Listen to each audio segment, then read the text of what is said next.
Welcome to Thez Nutz Garage, and today we're going to be doing a light inspection of the engine that come out of my 1978 F350. Now this engine is a what they call a 351M, which M means modified / 400. Now in between those two engines, this engine is a 400. The difference I believe between the 351M and the 400 is that the 400 is a stroker motor, so it has a longer stroke. Now if I'm incorrect, comment below, because these are just things that I've picking up on my own, trying to research the engines and things like that. So I talked to a couple of friends of mine that rebuild engines, and I'm getting ready to have this engine rebuilt maybe this fall, because I'm fixing to have the frame, as you've been watching, my frame of my truck is stripped down. I'm going to have it hydro blasted. I'm going to have it POR 15 and painted. I'm going to start working on my suspension and getting a rolling chassis. And once I get my rolling chassis, the next step is to get the engine rebuilt, get it hooked up to my transmission, which is a NP 435, new process 435.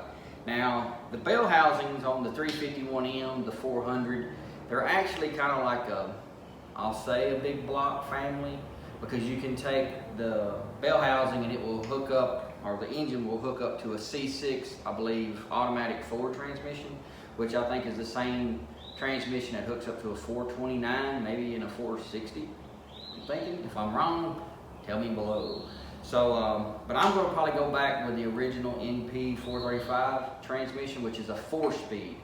And what I'm thinking about doing is, if you've ever done this, please put your comments down there, is adding an overdrive, which is about a $1,500 purchase. And basically what it does is it goes, you hook the bell housing up to the back of the engine, you hook the overdrive up to that, and then the transmission itself bolts into the overdrive. So your transmission is set back about 7 inches, so you have to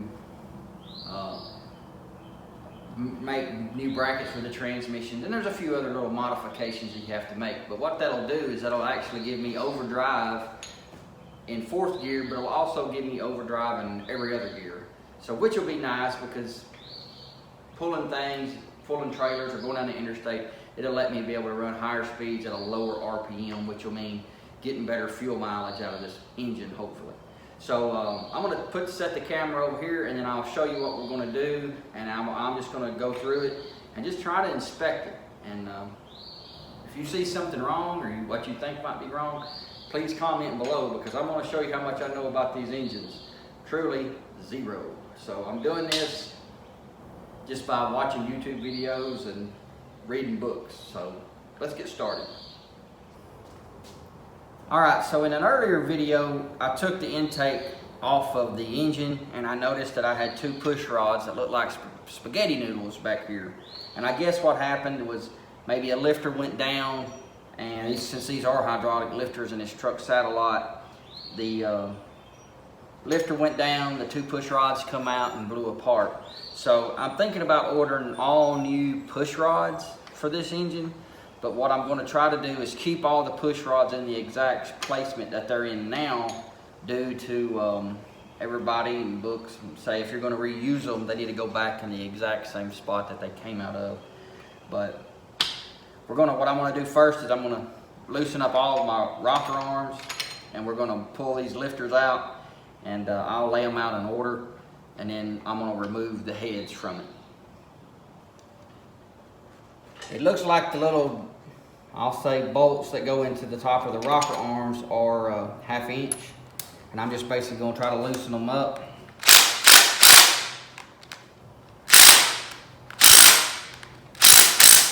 Just a little bit. I'm not trying to remove my rocker arm. I'm just trying to loosen that up so I can get these push rods out.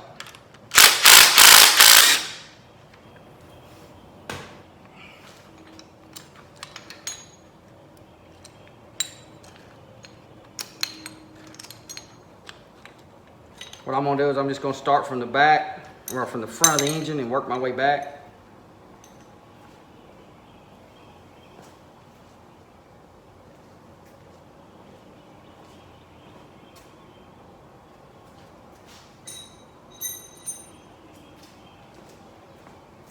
I've got a little spot over there that I'm gonna sit these.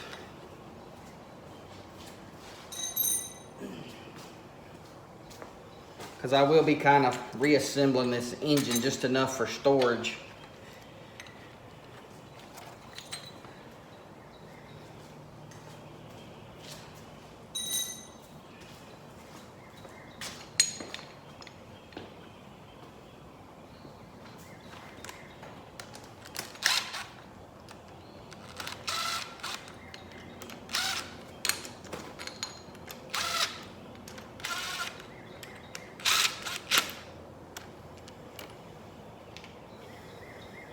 Alright, and then the head bolts, I think I've already broken these loose, so that's why I'm using this little impact wrench.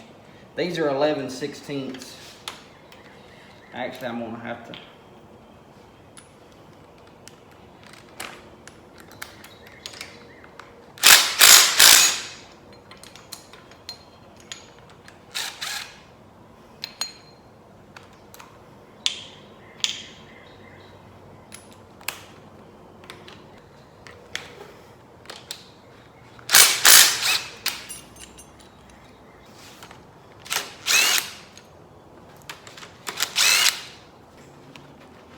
Alright, so now I'm looking at my heads. I've removed the rockers and set them to the side. There is a little buildup in this engine, not a whole lot. I was just kind of looking at the top of my valve stems. Just kind of looking to make sure they're not rounded out or any bad spots on it. But I think when you take the heads off, you're supposed to work from your inside out, or is it the outside in? I think you put them on going from the inside out, and I think they say to take them off, you go from the outside in. Now, if that's correct, please comment below, because it's kind of first time I've ever done this, so. But I do believe that's correct.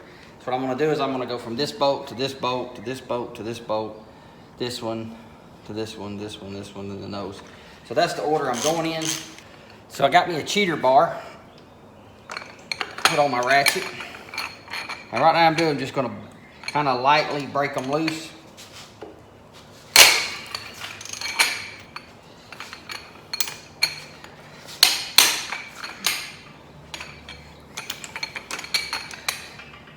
These mats seem like they're not really tight because I have removed the head once, I do believe. That's why they're a little loose.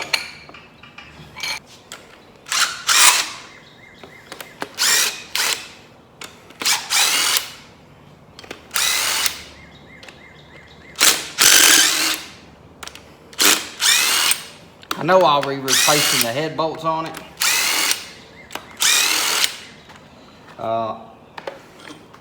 So I'm just going to go ahead and remove them. So I'm just going to go across the bottom first. What I'm doing is just trying to make sure that they're all the same length. See that one right there? You can see all of a sudden it's just got some issues going on. I mean, it's not perfectly round. It's got something going on here.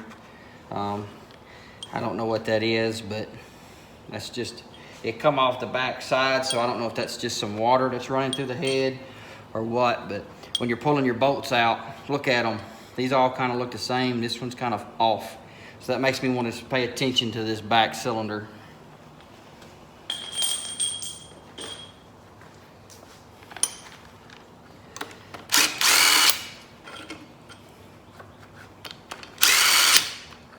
And it may not mean anything, but I just want to make sure I look at that real close.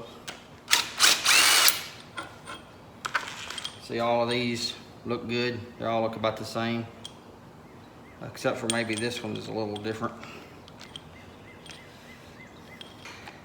All right, so I don't have anything connected to this head, and I don't have a rubber hammer. What I do have is a piece of wood, and I'm just gonna kind of tap on this head with a little piece of wood, just to check and make sure that it's loose. So it is loose. Now what I'm gonna do is take all this down. What I'm gonna do is just take it and flip it over on this so I can look at the bottom side of my head with my valves and all of that. And notice that they are heavy, so if you take these off, be careful. So what I'm trying to do here is I have removed this this head from this side of the engine, but from what I understand, I want to make sure, check all my lifters, make sure they all look burned the same. So looking at this lifter, you can tell these are all kind of dark. The color looks about the same. Even this valve here, they're all about the same. About here, this one kind of looks like it was not firing or something as good. But they're all kind of roughly good. The valves look like none of them are bent. They're all perfectly round. Don't look like there's any damage to them. Then when you get back here, you see how all the lifters, they're just about the same color no matter what. That's because this was the lifter, or not the lifter, but the cylinder that the lifters went out on. So this one wasn't doing anything. So this was a dead cylinder. So of course it's going to be black. But looking at the valves, it looks pretty good. I don't see any of them like what they would call a burnt valve. I don't see anything that indicates one of those. So I'm going to set this head to the side. Now I am looking at the cylinder walls, and what I may do is try to turn this over a few times, but this was the head bolt right back here that looked like it had some rust or something going on with this head bolt on that bottom side. But it looks like this is kind of a water passage or something down in here maybe, and maybe that's just the water got in and was corroding it. But this is the head gasket that's on it. I'm just gonna take that off for now. And then, from what I've been told is that since these engines were low compression, and it was because of the pistons and the heads, I think you can swap these heads out with like a 351 Cleveland, or I believe it is. And that's a closed chambered head on them, so that way you get more compression when you put a flat top piston in here. And as you can see, these pistons go down, and then you have these little notches. Well, what that does is that just lowers your compression. So what I've been told is, if I just put new pistons in it and make them flat top pistons, it'll increase the compression in the engine, but I don't have to replace my heads. It'll give me a little bit more compression, but not as much as if I put the 351 Cleveland heads on it. If I'm wrong, comment below. It's either the Cleveland or the Windsor that you can swap the heads out on. So my plan is probably to replace the pistons, keep it, if the walls are good, and when you run your finger down the wall, down this, there's not really much of a lip at all. You can see where the piston will come up so far, and then it stops right here, and then it goes back down. Well, usually if you have a lot of excessive wear, there'll be a real hard lip, and my fingernail is just barely catching it. It's just barely there. So I'll get a light. I'm gonna put a light in here and look at each cylinder. This one over here has a little bit more of a groove in it, but I don't know if that's just some carbon buildup right there or not. So I'm gonna spin this around and clean up these cylinders real quick, the walls real quick, and I'll be right back.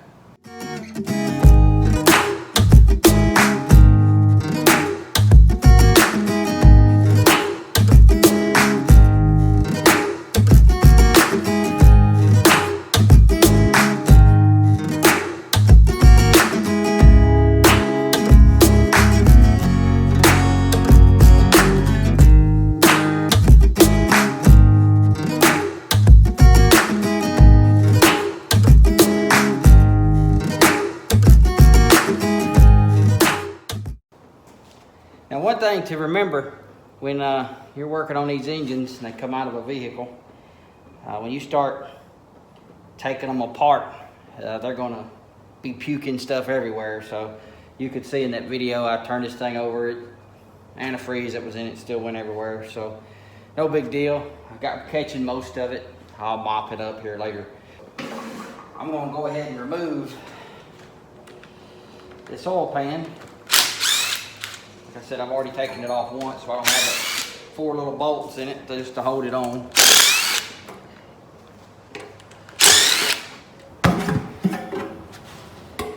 And you can see in the bottom of the oil pan, it looks like there's just some regular normal sludge in the bottom. What I'm doing right now is I'm gonna pull this dipstick out. Try to bring you in here.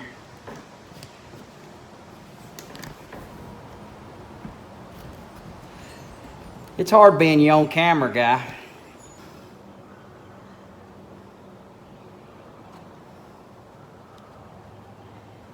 It's kind of got some slack in it on one side, which could be, I'm not going to say normal.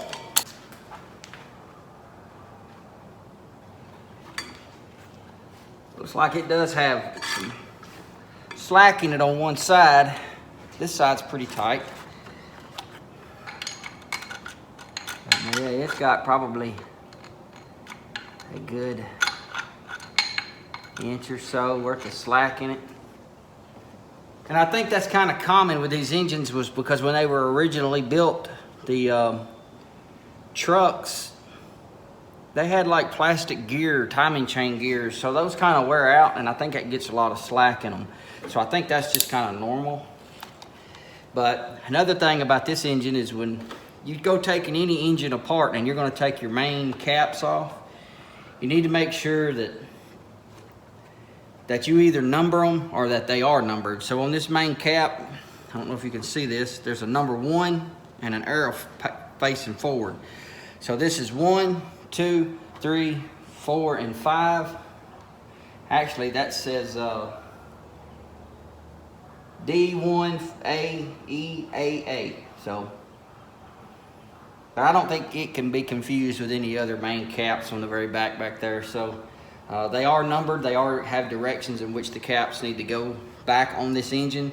You have to make sure that your caps go back in the exact same spot that they come out of, because if you don't, they're not going to work right. So what I'm going to do now is I'm going to kind of go through and I'm going to look at the main caps. I'm going to pop them loose and inspect them. And just what I'm trying to do is look at the bearings. So I'll do that and I'll be right back.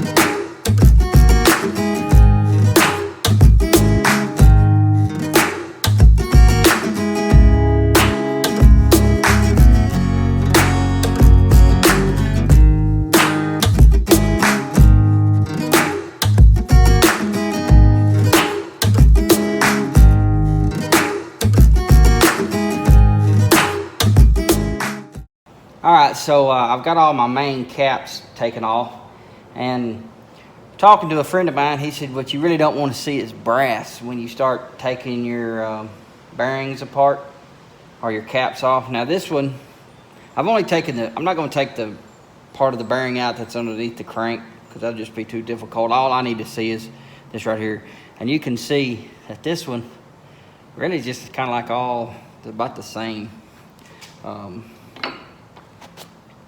I'm running my finger across the journal here, and it feels pretty smooth to me. You can tell right down here where my hand's at. That feels pretty smooth. I don't feel any gouges in it. At least on that one I don't. So let's move along to the next one. And you can see that has an arrow. Maybe arrow and the number 1. So the arrow is going to go towards the front of the engine, and the number 1 is going to go back down. Be the first one in.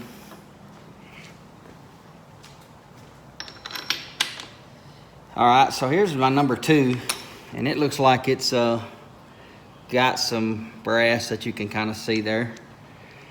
I'm gonna feel the journal there, see what it feels like. And even still, to me, it feels like it's pretty smooth. I don't feel any, you know, ridges or any gaps. So I'm hoping that the crank will be okay in this engine, but the only person that can really tell me is the machine shop, and who's someone that's qualified. I'm not. So moving along to the third one. This is kind of little, I guess this is what they call a throwout bearing. It's made a little different. So it's got a little bit on the side where the bearings up front and the ones in the back don't have this piece on the side. And what this does is it keeps the crank from moving in and out. And so I'm looking at the sides too to make sure that there's not any uneven wear in it, because if there's probably uneven wear in the sides, that means the crank is going back and forth. It looks pretty good, feels pretty smooth, and as well this feels pretty smooth. So I'm hoping that the crank, and see, I tried to put that one in backwards. So there's a certain way these go in, and there's a reason why. So here's number 4, and it kind of, not only does it have a little,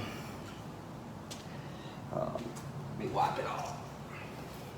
Not only does it have like a little, you can see brass in it, but it looks like it's also kind of maybe gone through the brass, or maybe it's attempting to go through it.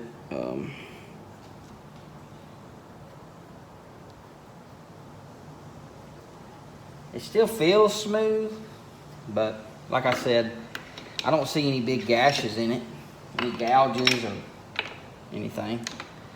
So this is the rear, I guess this is your rear main bearing right here. And you can see how that doesn't have that on the side, but here again, we see a little brass in there. Not much. I don't feel any gouges or anything.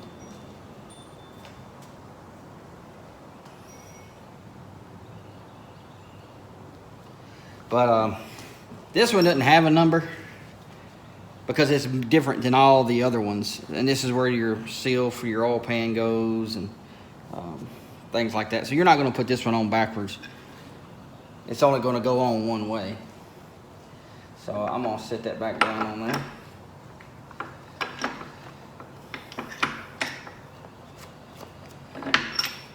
What I'm going to do now is I'm going to just tighten these all back down, and then what I'm going to do is start looking at my connecting rod, my rod bearings.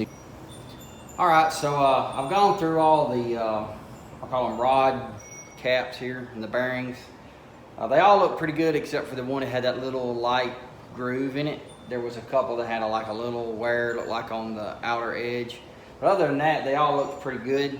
So what I'm going to do now is put the oil pan back on it, the dipstick back in it, turn the engine back over, go ahead and put all my heads back on. And once I get my heads back on and I start putting back on my rocker arms, what I'm going to do is I'm going to pull out some of my lifters just to kind of see how the bottom side is, to see if they have a lot of wear on them. Because if they have a lot of wear, that means the cam has a lot of wear.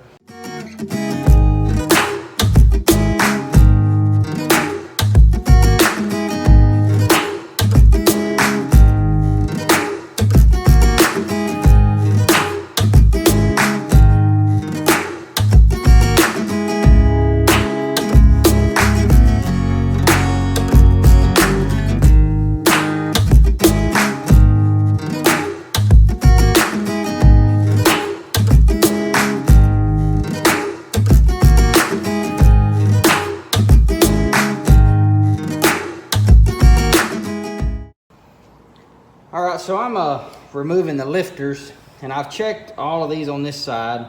This was the cylinder that they collapsed on. I've checked these 2, and I haven't checked these 6. Now, I've not pulled any of these out, but from normally what I understand is if a lifter's been wore out pretty bad, that you have to work really hard to get them out. They can mushroom on the end.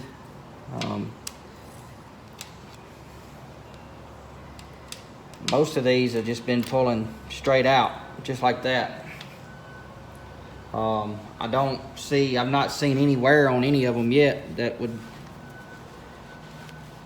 None of them have been wore out here or mushroomed or anything. I mean, they just, I don't know if I should be using PB Blaster here to kind of lube this engine, but I'm doing it. It's just for storage. I'm not riding it down the road. But see if I can get that one to come out.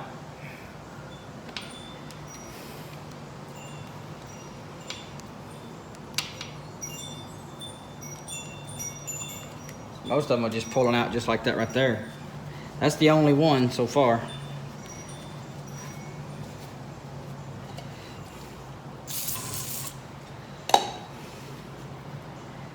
I will be replacing the lifters. I was just double checking to see how the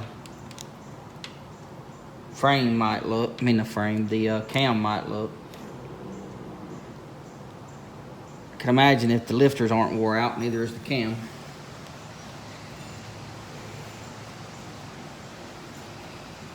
So stuff like this makes me think that it maybe has only 77,000 miles, because these lifters look like they are, I mean, they're perfectly flat.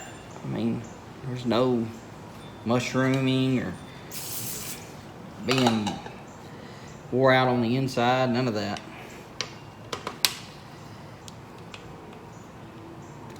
I mean, I've seen videos where people have to put pliers to get these things out.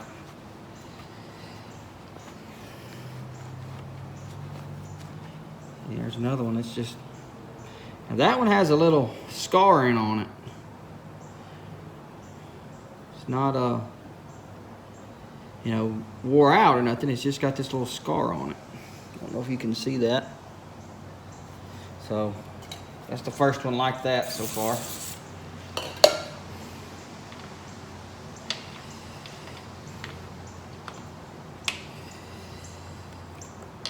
See, that just slips right out. So what do you think? You think it has 77,000 miles on it originally, or do you think they just told me that? All right, so I had talked to a friend of mine, and he said when I was checking the cylinder walls to look and see if I could see any cross hatches from like scratches where they originally had honed out this block. He said usually from, if you can see those scratches in there that are kind of across each other. I don't know if you can kind of see them. I'm trying to get the light in there just right. Well, maybe there's some. He said that was a good sign that the engine cylinder walls are in good shape, and that it probably doesn't have that didn't have that many miles on it. The engine, you can kind of see them in there too. So I think I'm pretty good. I'm kind of leaning with some of the internals of this engine that maybe that's correct. It's 77,000 miles. So like I said, let me know what you think, and tell me what you think I should do with this engine. Should I just put new pistons in it and put a light cam in it? An Edelbrock intake is what I'm thinking, and maybe like a 600 or a 650 carburetor. I'm not real for sure on the carburetor thing. I think it's going to either be a 600 or maybe a 650s. But tell me what you think I should do. Just stick with that, or reuse these pistons maybe. But I don't think I'll get more compression out of it. But I don't know how much horsepower that's going to be in return. So just comment below. Tell me what you think. Alrighty, so I put the engine back together just for storage. If you want to be able to know how to tell what engine is in your truck, especially if it's a Ford, usually here on the driver's side of the engine there's this inspection sticker or information sticker, and right up here at the top it says engine family 351/400 EGR, and then it has their engine displacement 6.6 liter 400 CDI or CID cubic inches there, and it also has your information for your gap on your spark plugs. Yeah, I think that's your idle 650, all of this stuff. So it's a good to have. I would like to be able to find another one of these to put back on this engine when I have it repainted, because this one's kind of shot. So